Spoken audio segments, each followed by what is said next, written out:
जिंदगी में कई बार ऐसे मौके आते हैं जब जीत या हार मायने नहीं रखते। उससे भी बड़ा हो जाता है सही और गलत का सवाल।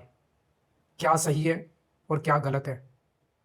ऐसे समय में हमें यह तय करना होता है कि हम मुश्किल रास्ता चुनेंगे या आसान रास्ता। आज मैं भी एक ऐसे मोड़ पे खड़ा हूं। आप सब जानते हैं कि मुझे एक झूठे केस में फंसाया गया, मुझे जेल भेज दिया गया, एक चुनी हुई सरकार को गलत तरीके से गिरा दिया गया, हमें कई महीने जेल में रखा, पर आखिरकार सच की जीत हुई। 27 फरवरी को अदालत ने मुझे पूरी तरह निर्दोष घोषित कर दिया। कोर्ट ने कहा केजरीवाल निर्दोष है, केजरीवाल ने कोई भ्रष्टाचार नहीं किया।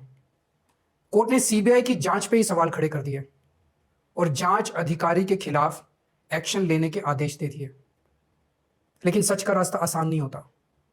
सीबीआई ने तुरंत इस फैसले को हाईकोर्ट में चुनौती दी और यह केस जस्टिस स्वर्णकांता शर्मा जी के सामने लगा। तब मेरे मन में एक बहुत बड़ा सवाल उठा, क्या इनके सामने मुझे न्याय मिलेगा?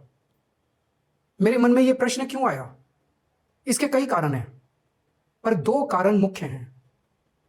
पहला कारण यह कि आरएसएस की जिस विचारधारा वाली सरकार ने झूठे आरोप लगा के मुझे जेल डाला, जज साहिबा ने स्वयं माना है कि उस विचारधारा से जुड़े संगठन अखिल भारतीय अधिवक्ता परिषद के मंचों पे वे कई बार जाती रही हैं। मैं और आम आदमी पार्टी उस विचारधारा के घोर विरोधी हैं।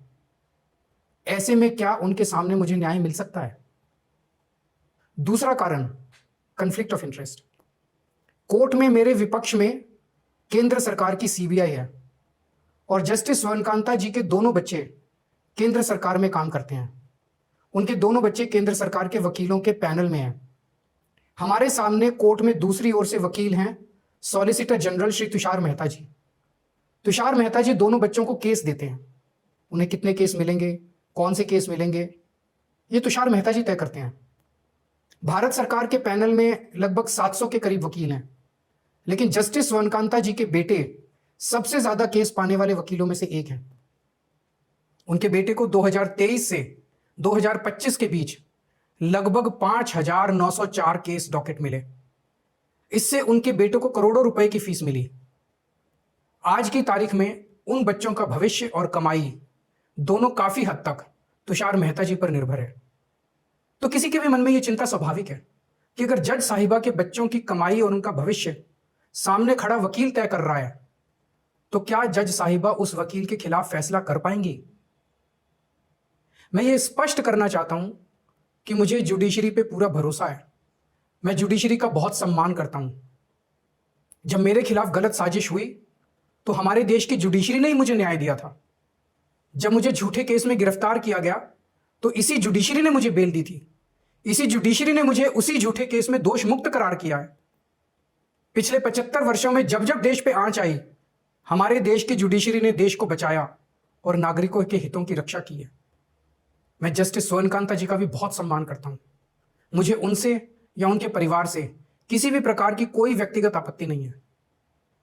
लेकिन न्याय का एक बहुत बड़ा सिद्धांत है, justice should not only be done but should also be seen to be done. इसलिए मैंने जस्टिस स्वर्णकांता शर्मा जी से पूरे सम्मान के साथ अनुरोध किया कि वो इस कन्फ्लिक्ट ऑफ इंटरेस्ट जैसे कारणों की वजह से इस केस से खुद को अलग कर लें। लेकिन उन्होंने मेरी दलीलें खारिज कर दी और फैसला दिया कि वो स्वयं ही ये केस सुनेंगी। आज मेरे सामने सबसे आसान रास्ता है कि मैं उनका आदेश मान लूं और एक बड़ा वकील खड़ा करके उनके सामने अपना केस लड़ूं। पर यह मुद्दा अब सिर्फ मेरे केस का नहीं है, बल्कि आम लोगों के न्याय प्रणाली पर भरोसे का है। ऐसी दुविधा के मौके पे बापू ने हमें सत्याग्रह का रास्ता दिखाया। बापू ने कहा था कि जब भी किसी अन्याय का सामना करो तो उसका पहला कदम विरोध नहीं बल्कि बातचीत होना चाहिए। अपनी बात अन्याय करने वाले के सामने पूरी विनम्रता के साथ रखनी चाहिए और उसे सुधारने का पूरा मौका देना चाहिए। सारी कोशिशों के बाद भी अगर न्याय ना मिले तो अंतरात्मा की आवाज सुनो। यदि अंतरात्मा की आवाज कहती है कि न्याय नहीं हुआ, तो शांति और विनम्रता के साथ सत्याग्रह करना चाहिए। फिर उसके जो भी परिणाम हो वो सहर्ष स्वीकार करने चाहिए। पर इस पूरे प्रकरण में अन्याय करने वाले व्यक्ति के प्रति किसी भी प्रकार की नफरत या गुस्सा नहीं होना चाहिए।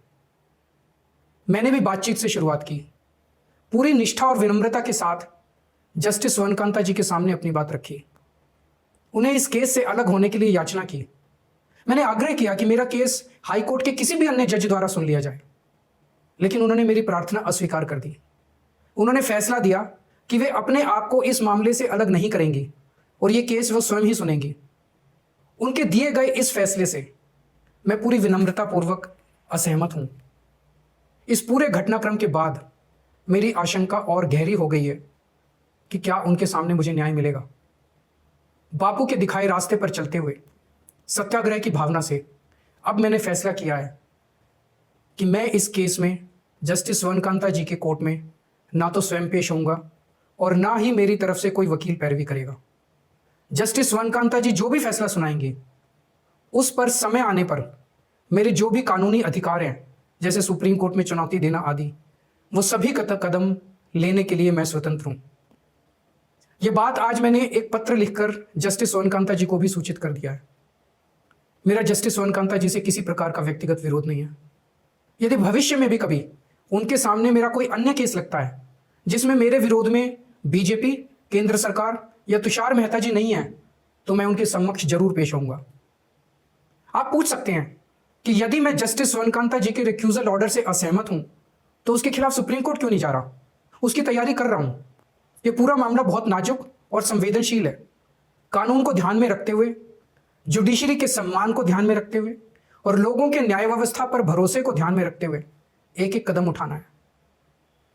मैं यह कदम अहंकार या किसी विद्रोह या विरोध की भावना से नहीं उठा रहा। इस कदम के जरिए मेरा मकसद देश की कानून प्रणाली को चुनौती देना भी नहीं है और ना ही मेरा मकसद न्याय व्यवस्था का अपमान करना है। इसी केस में मैंने हर स्टेज पे, हर अदालत में अपना पूरा सहयोग दिया है। मैं न्यायपालिका का बहुत सम्मान करता हूं। इसी न्यायपालिका की वजह से आज मैं आजाद घूम रहा हूं। मेरा सिर्फ और सिर्फ इससे एक ही मकसद है